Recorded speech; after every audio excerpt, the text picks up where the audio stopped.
here to talk about the Hall of Fame and William T. Lander, Jr. Since 2003, the museum has had a Hall of Fame where we have inducted people that have done so much for our county and also for our state, and we recognize them. Since 2003, we have recognized 42 people. So Mr. Lander tonight will be the 43rd person. His grandfather was inducted into the Hall of Fame. Y'all probably know who I'm talking about, Reverend Samuel Lander, who founded Lander University. The Landers are educators, and they have Mr. Lander that we are inducting tonight is also a major in the Army in World War II and received what? The Bronze Heart. Bronze Heart. Okay. So tonight we have with us Laura Lander, who is his daughter, Dr. David Henderson, who is his nephew, and also Marion Middleton, who is a family friend. And all three of these are going to talk about Mr. Lander tonight. So I think we're going to invite Dr. Henderson up first to say a few words. No? You want to go first or Marion? Marion, somebody. Marion, get up. Okay. I mean, I don't even remember when our family worked for us in this game. My reminiscence of Bill Lander, I think I've got four things I want to tell you about Bill. I guess the most important thing is he died in 1968 when I was 8 years old, 56 years ago. There were four men in my life in 1968 that I have fond memories of and remember. My father, my two grandfathers, and Bill Lander. And Bill I saw less than the rest of them. But he had that force, that there was just something about Bill. I remember all the things, the conversation, well, all of them, but I remember the conversations. He would actually talk to me. Now, I was, from 1 to 8. He would have conversations with me. And even as a kid, I thought, wow, this guy's talking to me. He really cares what I have to say. And in our lives, we all meet brilliant people. Some of them will tell you they're brilliant. Some of them are brilliant, but they got the personality of the south end of a northbound mule. Bill Lander was brilliant. And I always tell people, if you want to know, heredity versus environment, just look at the Lander family tree. And that'll pretty much settle that argument. It's heredity. Because, it's amazing. And, Bill was, I tell people he was at once the world's best and the world's worst storyteller. Because he would start a story, and I can still see him while he's sitting in a chair with a white shirt and an armchair, and he'd start telling a story. Because he loved history, and he would start. His head would start shaking, he was laughing. And then you see his shoulders start moving, and then his stomach would start moving. And then pretty soon he was literally bouncing up and down in the chair, and he was laughing so hard he couldn't talk. And he had to get himself together and finish the story. And he always had great stories. My favorite was one about MacArthur on the steps, and Major, you're the sloppiest major in this army. Douglas MacArthur. You remember that one? I read Douglas MacArthur stopped him and said, Major, you are without a doubt the sloppiest major in this army. And Bill, from what I remember, said, couldn't argue with him. I was. Can I go home now? He was something else. He did love education, and I've got it at the house. He gave me a book. He didn't give me a toy. He knew me well enough to know that I wanted a book. And I remember in the house, in the dining room, at the head of the table, in front of the cabinet, he gave me this book, Andy Finds a Way. It's about this kid who, in order to buy a cow, sells ginseng. And he told me all about this book, and I kept it. And I understand he did that a lot. Bill Lander, there's an overused term, people person. And I hate that phrase, but he was a people person. He didn't work the room so that he would meet people what they could do for him. He worked the room so that he could do something for those people. That's the kind of person he was. And he and my father were real good friends. And I've often thought that my father was a combat veteran in Korea and was Bill's World War II, that they had seen the depravity of man and what man could do to one another. And they just totally rejected that. and that before they died, they wanted to leave the world a better place. And I know it had to be that way for me. It's that way for my father. I didn't realize until he got to the end of his life, and I started studying more about it, and that was a driving force in his life. And I remember being in the opportunity school when he was down there in the barracks, and there were people just coming in, and he would, anybody could walk in the house. And Bill Lander, I think he saw that the opportunity school in Columbia as the last opportunity, and he wanted to help these people. These were, as I remember, kind of like I don't know if they were outcasts, but the ones who really didn't fit in down there. But they did in Bill's house. They did. And, of course, he helped them and worked with them. And he was born an educator. And he was a great and wonderful man. And as I say, if I could say one thing about Bill, is that Uncle Bill. And I was almost, I think, 6, 7 years old when I found out he wasn't really the blood uncle. But it was okay with him. That this little fat, spoiled, rotten kid, he would sit down and talk to. And he was brilliant. I mean, he really was brilliant. But he would sit down and talk to me. That's the kind of guy, in his essence, that's what Bill Lander was. A man who cared about people and wanted to help people and wanted to do things for people. And he didn't need anything. Well, he needed a lot, but he was fine. What can I do for you? He was an educator. He was a teacher. His whole life, he was a teacher. And I guess that's the greatest thing I say about him, Bill. That was one. And I don't know that there's any better summation of the life of Bill Lander than what you just gave. There are a few things that I would like to add, a few things I'd like to emphasize. First of all, that Billy Lander was a teacher. He was a teacher in everything that he did. He taught you by word and by deed. And he, as with you, he talked to me. Sometimes the conversations were not going so well in my favor, but but he did talk to me, and he never missed an opportunity to teach, to show me something about the world, to help me to learn about the world around me. When the news came on, Billy and Olive had a TV that was that big, had a screen that was about. But I tell you what, when the news came on, you didn't open your mouth. You sat there, you listened, you learned, you talked about things. If we had bad weather, there was a lesson there. If we had something happening in the political arena, there was a lesson there. I remember one day we had, Billy and Olive lived on a little knoll on Hardy Street in Williamston. And had some wind that day, and he was talking with me about this wind, and I said, well, it's just wind. And he said, yeah, but wind has so much power. And we got into conversation about that. He got me by the hand, took me outside, put me in K. Bessie.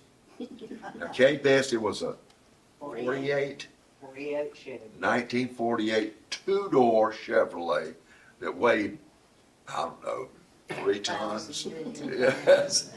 He put me in that car, and we drove 2 streets over, where it's straight and not hilly.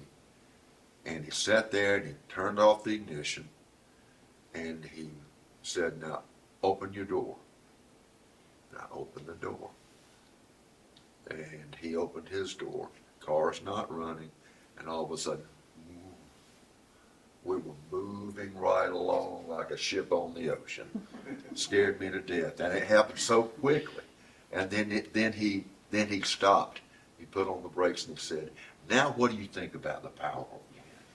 And we talked about that some more. But he was a person who he found a lesson in everything, and he shared that lesson. He was patient. Usually, he did not suffer fools very well. But he was a person who who saw beyond skin color and nationality. My first, Rosalinda Garcia Valenzuela. That was her name. I think I met her once, but that was a friend that he and Olive had made, and she came to visit, and we learned a little bit about her heritage and the way she lived. He cared about everybody, not just those that could do something for him, but what he could do for them. My mother and father were divorced when I was young. So, and that's the good news, because I wound up with a father in Belton. I had a brother who was 11 years older than I was. He acted like he was my father, and I had my Uncle Billy, and Uncle Billy really kind of took on the duties of disciplinarian, and I mean he was also my grammar school principal, and when I was reminded of all the work that he did in counterintelligence, I understand how he knew all those things. The teachers would cry outside the door asking him not to beat me. He never did. But one time my brother, Ken, got in a little bit of trouble. You remember Ken, yep. Got in a little trouble, and Billy said, "Come here, I'm going to whip you." And Kenny took a step toward him, and he stopped. And he said, "Uh-uh." And he took off out the back door. And he climbed this big can tree in the backyard. It's big. And he and Dee had spent, where is Dee? Right here. There you are. He and Dee spent several hours in and around that tree. But this particular time, they had nested up there. They knew the good branches to stay on and so forth. And Billy walked out and he said, "Come down. I'm going to whip you." Kenny started to take another step, and he said once again, "Uh-uh." He backed up and he got real comfortable on that pecan tree, in that pecan tree. Well, one thing that Bill Lander always had with him in the back of his pocket was something to read. He always had a book or a newspaper. He didn't do a thing but pull up a yard chair, sat down, and started to read.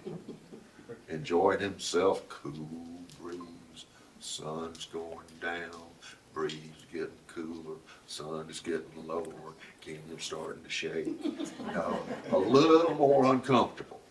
And finally, Kenny gave up, came down out of the tree, and met his fate. Never did hurt us. But he was such a man that could do so many things and help so many people and do them all at one time. And you think, how in the world can you do this? How can you give so much attention to a family? He loved his family. And your story about him laughing, Bill Lander had a laugh. And he loved a good joke. He'd sit there and he'd peel the paint off of a tobacco can. Just peel it off a little bit at a time, all the time talking and listening. But he loved a good story, and he did all these things. He was he was teaching. He went on to become a principal. He went to the Opportunity School. He worked in the church. He worked in the community.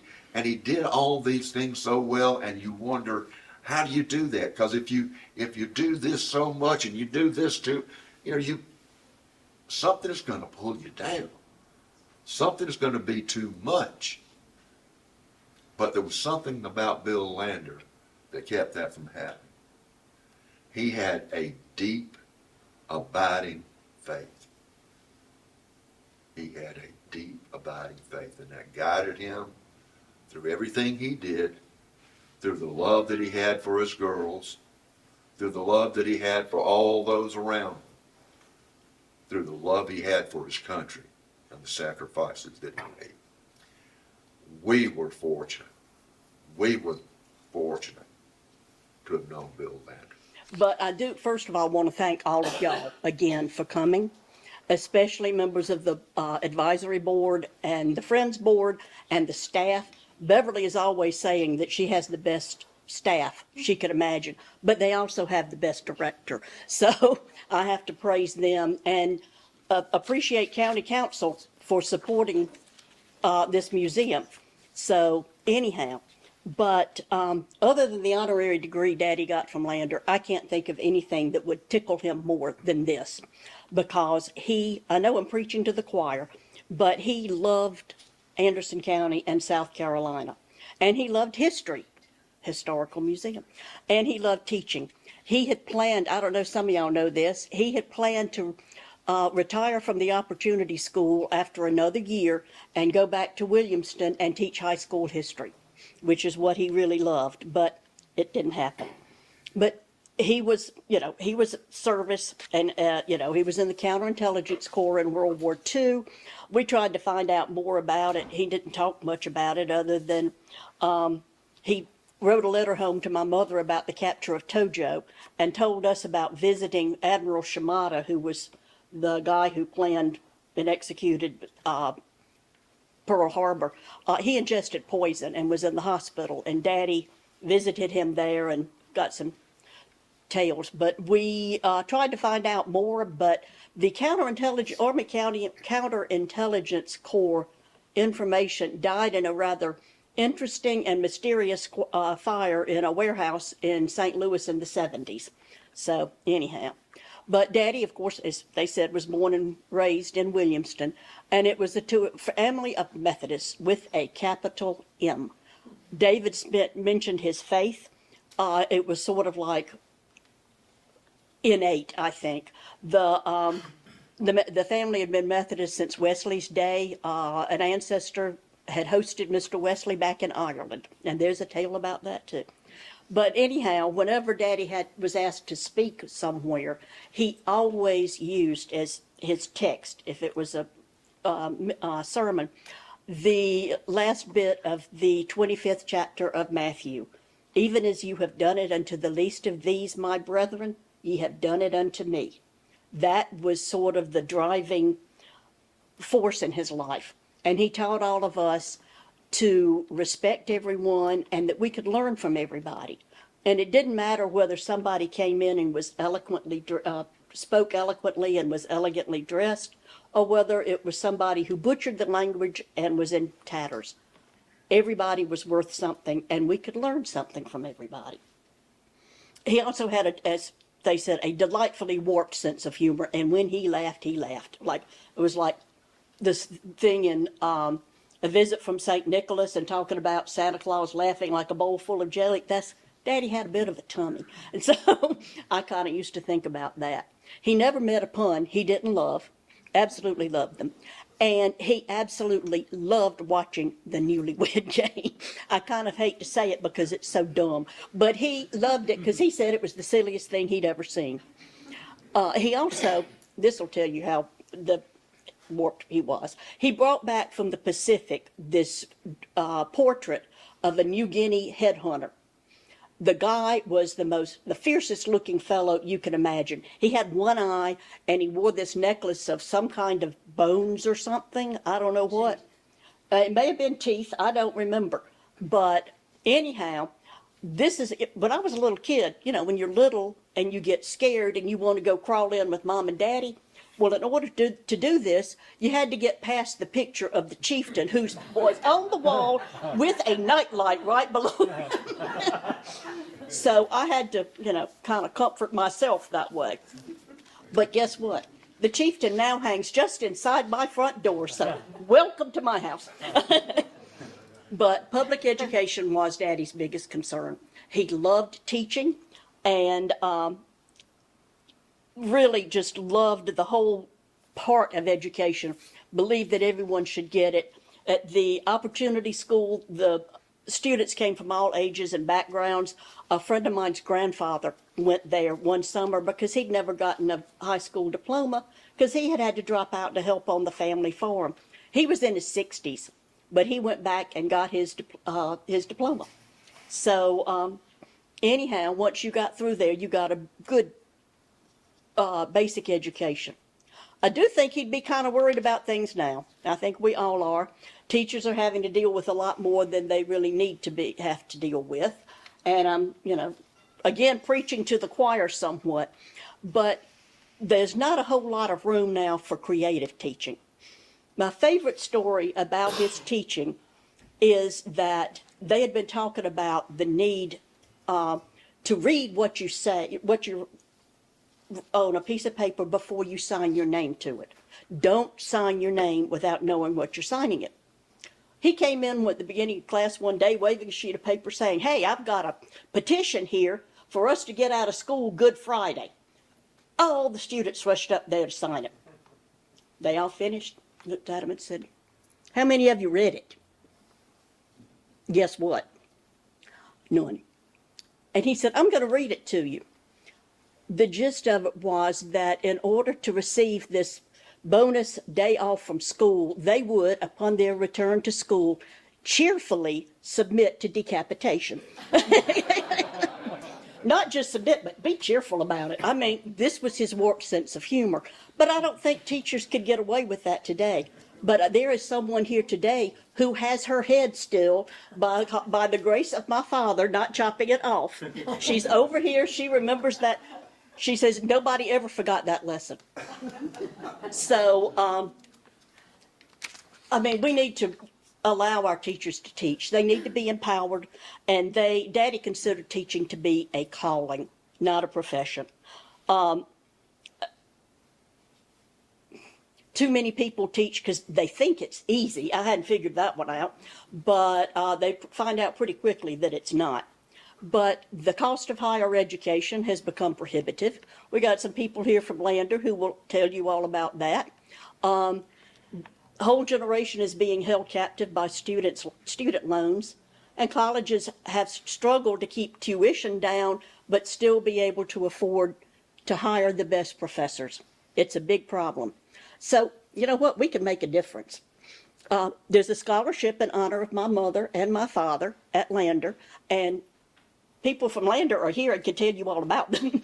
And we'd love for you to donate to those. And education, again, here, because there's a lot of education in this building. But an even easier and cheaper way is coming up in a couple of months, and that's at the election box, at the election. Know who you're voting for and where they stand, and cast your vote accordingly. So, Daddy loved his students, and he loved his state, and he loved Anderson County. Another thing he loved was music. He wasn't particularly musical, as in you didn't want to hear him sing, but we all cut our teeth on Rhapsody in Blue. I think we could have hummed it from the cradle. And at the Opportunity School, there were frequent gatherings in the evening, especially in the summer, where students and faculty would get together and sing.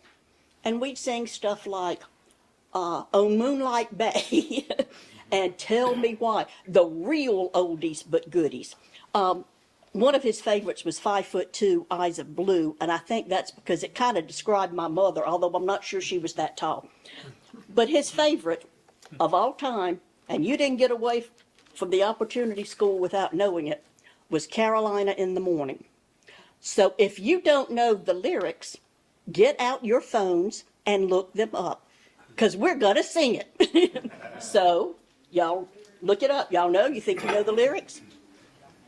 Y'all ready? No phone? Oh, boy. Well, we're going to give it a whirl anyway, and just, make a joyful noise. Okay, y'all ready? Nothing could be finer than to be in Carolina in the morning. No one could be sweeter than my sweetie when I meet her in the dawning. Where the morning glories twine around the door. whispering pretty stories I long to hear once more. Strolling with my girlie where the dew is pearly early in the morning. Butterflies, I'll flutter up and kiss each little buttercup at dawning. If I had Aladdin's lamp for only a day, I'd make a wish and here's what I'd say. Nothing could be finer than to be in Carolina in the morning. Actually hit the note. Thank you. Daddy would have loved that. Thank you very much. Well, the Hall of Fame recognizes people that have done great things for Anderson County. They have to be passed away for 10 years before they can be inducted. This is something that the advisory committee that is appointed by our Anderson County Council does for the museum. So they look at all the applications, and then it's a weighted type application where they weight them for different things. And then at the end, when we add everything up, we have our Hall of Fame recipient or inductee for this year, who is William T. Lander, Jr. We have here at the museum inducted 42 people in our Hall of Fame. And William T. Lander, Jr.'s grandfather, Samuel Lander, was inducted, I believe, in 2016. So the Landers are known to be people of high moral character. They are educators, and they do a lot for their community. And the grandfather founded Lander College, right? Correct. And then the grandson that we're honoring here tonight was just an education pioneer who carried on that legacy. Correct. He's also a major in World War II, and he received the Bronze Star, I believe. I'm correct in that. And y'all do this once a year? Once a year. And you induct usually just one person a year? Just one person a year. There have been years where we have inducted two, but we're running out of space at the Anderson County Museum. And so now we are down to inducting just one person a year.